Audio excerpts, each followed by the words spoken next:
Imagine waking up tomorrow morning, spending just 20 minutes on a tiny little routine, and then maybe 3 months later, people start asking you, wait, did you grow up abroad? Where did you learn to speak English like that? That is the core promise, isn't it? And it's the whole mission of this deep dive. We've got this incredible stack of findings from a listener, a complete, five-step framework. It's designed specifically to bridge that massive, frustrating gap between knowing a language in your head and actually speaking it with confidence. Oh, that gap. We know it all too well. It's that universal problem for, the learner. You can ace all your grammar exams, you know all the rules, but the second you have to speak, Yeah. you just freeze. Your brain just hits the panic button. Exactly. It's like knowing all the theory of music, but not being able to just, play a song.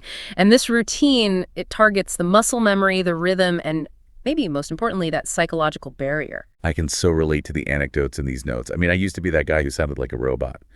I remember this one job interview where the manager asked me something simple, and for what felt like forever, all I could manage was that horrible loop of,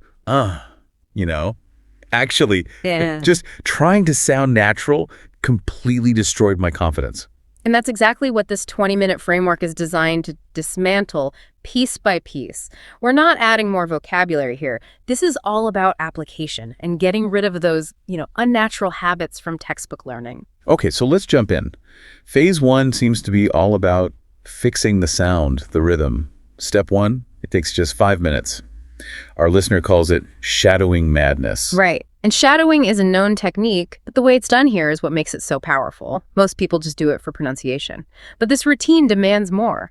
You pick a short clip, BBC's 6-Minute English is a great one, and you copy the speaker. Not just the words, but the exact same speed, the tone, and the energy. That's the crucial part, right? The energy. That's it. You have to match the energy. So you're basically training your mouth muscles to move at a native pace. Is that the idea? Precisely. We have to talk about something called prosody. Prosody is the rhythm, the stress, the music of a language. When you only learn from books, you often get it wrong. You pause in weird places. You stress the wrong words. Yeah, I see that in the notes here. The listener says they used to say something like, I like weekend very much. Grammatically, it's fine. But after doing this drill, they naturally started saying, I absolutely love weekends. The difference is all in the flow. It is. The emphasis shifts from thinking about the word to just feeling the emotion. You're moving from, consciously building a sentence to just expressing energy. It feels a little crazy at first trying to keep up, but that's the point. You're resetting your internal clock. Okay, but let me ask you this. If you're rushing to keep up, aren't you going to just mumble everything? Isn't slow and steady better for clarity? That's a great question, and it's a valid concern. But it's not about perfection in those 5 minutes. It's about pushing past your comfort zone.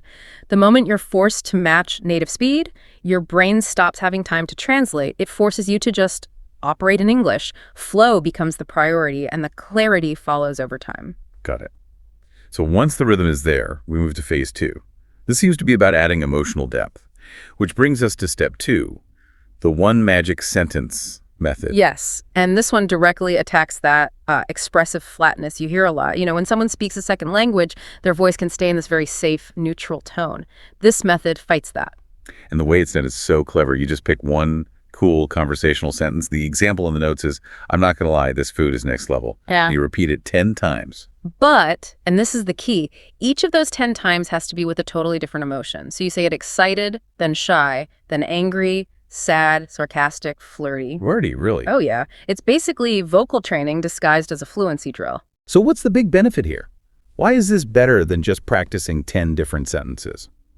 Because you're learning to separate the words from the emotional intent, your brain already knows the sentence, so it can focus 100% on how your voice changes the meaning.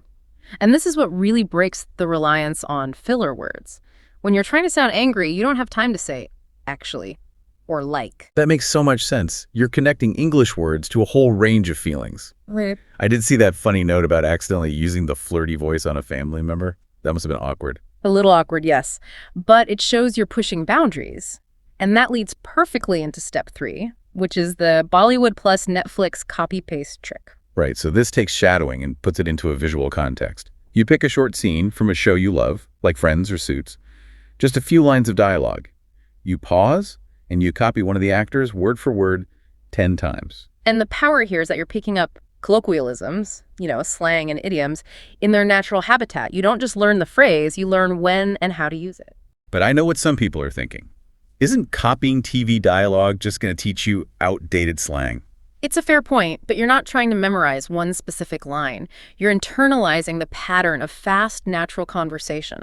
Look at the example in the notes. Going from saying, "it is very good," to something like, "noise, toit." That little shift makes you sound so much more integrated, more natural. It builds connection. Okay, that brings us to the next phase. Self-correction and building the psychology. Step 4 is called Voice Note Drama with Myself. This is where you become your own coach. It's so simple. You just open the voice recorder on your phone and talk. For 2 minutes, nonstop, about anything. Your day, a song you like, anything. Just keep talking. That nonstop part sounds brutal, but I guess it stops you from overthinking and translating. It does. But the real magic is what comes next. The self-correction cycle. You record for 2 minutes, then you immediately listen to it. And you hear every mistake, every awkward pause. It's painful, but it's effective. Then you record it again, trying to fix the biggest errors. And the notes say the improvement is staggering.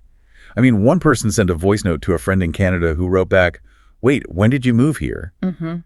That's an incredible result. It is, because it shows fluency that comes from consistent feedback, not from trying to be perfect. But all of these steps, the shadowing, the emotional drills, they give you the tools. They don't give you the courage. And that's why step 5 is the absolute game changer. Yes, the keystone of this entire 20-minute routine.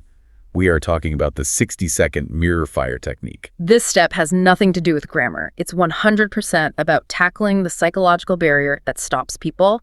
It's what linguists call the affective filter. Okay, tell us about that, the affective filter. It's basically an invisible wall inside your head. It's built from shyness, anxiety, and the fear of making a mistake. When that wall is high, it blocks you from speaking freely, even if you know the words. This 60-second drill is designed to just tear that wall down.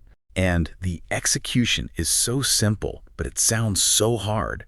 You go to a mirror, set a 60-second timer, and you look yourself dead in the eye while giving yourself this intense pep talk. And the words you use are critical. They have to be these bold, present tense statements. Things like, "Today I speak English like I was born with it. No fear, no shyness. I own this language. I got this." I have to admit, reading the notes, that first week of doing the mirror fire technique sounds really, really awkward. You'd feel so silly. You're absolutely right. It feels incredibly awkward because you're basically performing a level of confidence you don't actually feel yet.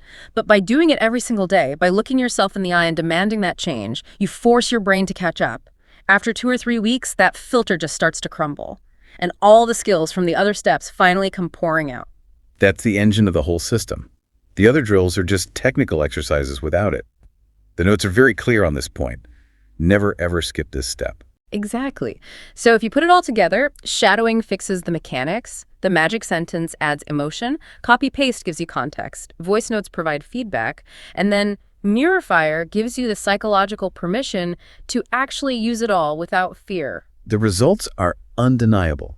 People who were terrified of speaking 90 days earlier are suddenly just flowing. They even develop this cool kind of British-American mix accent just from the media they're consuming. And these aren't just compliments. We're talking about real-world, life-changing transformations. Yeah, the proof is right here in the evidence.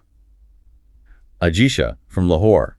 She cleared her job interview in 60 days because she could finally speak with confidence. And Ollie from Karachi, who went from being nervous to joking around with U.S. clients on Zoom like it's nothing. And Fatima from Delhi, who got so confident she started making English video reels and now has over 500,000 followers. These are the kinds of results you get. It's not about studying for 8 hours a day. It's about applying the right things for 20 minutes a day. So if any of this has resonated with you, the instruction is simple. Start today, not tomorrow, not next week. Just commit to those 20 minutes every morning. Because the long-term result is so powerful, in 90 days you will look in the mirror and you won't even recognize your own confidence. Okay, so here's the final thought we want to leave you with. If just 20 minutes of targeted daily consistency can completely tear down your shyness with language, what other unnatural habits in your life, professional or personal, could you eliminate with that same 20-minute principle? What other walls are you ready to tear down? The micro commitment is the key to macro transformation. We'll see you next time for another deep dive.